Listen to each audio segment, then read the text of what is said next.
రాష్ట్రపతి ద్రౌపది ముర్ముకు త్రుటిలో పెను ప్రమాదం తప్పింది. ఆమె ప్రయాణిస్తున్న హెలికాప్టర్ ల్యాండింగ్ సమయంలో బురదలో ఇరుక్కుపోవడంతో కొద్దిసేపు ఆందోళన నెలకొంది. అయితే భద్రతా సిబ్బంది వెంటనే స్పందించి హెలికాప్టర్ను సురక్షితంగా బయటకు తీశారు. కేరళలోని ప్రసిద్ధ పుణ్యక్షేత్రం శబరిమల అయ్యప్ప స్వామి వారిని రాష్ట్రపతి ద్రౌపది ముర్ము దర్శించుకున్నారు.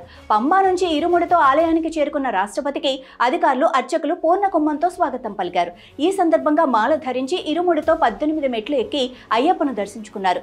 అక్కడ ఇరుముడి సమర్పించి ప్రత్యేక పూజలు చేశారు.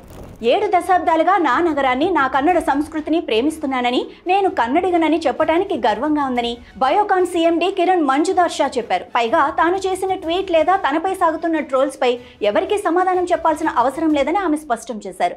భారత సిలికాన్ వ్యాలీగా పేరొందిన బెంగళూరు రోడ్ల దుస్థితి, చెత్తపై బయోకాన్ సీఎండీ కిరణ్ మంజుదార్ షా ఇటీవల చేసిన పోస్టులు తీవ్ర చర్చనీయాంశమైన సంగతి తెలిసిందే.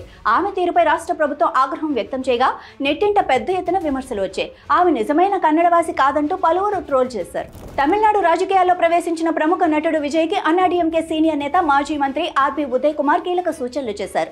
ఆంధ్రప్రదేశ్లో మెగాస్టార్ చిరంజీవి చేసిన రాజకీయ పొరపాటును పునరావృతం చేయవద్దని, జనసేన అధినేత పవన్ కళ్యాణ్ తరహాలో సరైన సమయంలో పొత్తులపై నిర్ణయం తీసుకోవాలని హితవు పలికారు. అన్నాడీఎంకే కూటమిలో చేరకపోతే విజయ్ పార్టీ తమిళగ వెట్రి కళయం రాజకీయంగా కనుమరుగవటం ఖాయమని ఉదయ్ కుమార్ హెచ్చరించారు. వచ్చే అసెంబ్లీ ఎన్నికల్లో అవినీతి డీఎంకే ప్రభుత్వాన్ని గద్దెదించడమే లక్ష్యంగా బీజేపీతో పొత్తు పెట్టుకున్నామని తెలిపారు. బీహారీ ప్రజలు మార్పు కోసం ఎదురు చూస్తున్నారని, ప్రస్తుత డబుల్ ఇంజిన్ ప్రభుత్వంతో ప్రజలు విసిగిపోయినట్లు రాష్ట్రీయ జనతాదళ్ నేత తేజస్వి యాదవ్ పేర్కొన్నారు.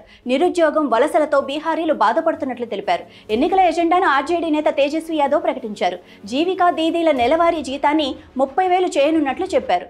మహాగఠబంధన్ ప్రభుత్వం ఏర్పడగానే జీవికా దీదీలను పర్మనెంట్ ఉద్యోగులుగా ప్రకటించనున్నట్లు చెప్పారు. అంగన్వాడీల జీతాలను 30,000కు పెంచడం చిన్న విషయం కాదన్నారు. ఇది ఎన్నో ఏళ్ల డిమాండ్ అని తెలిపారు.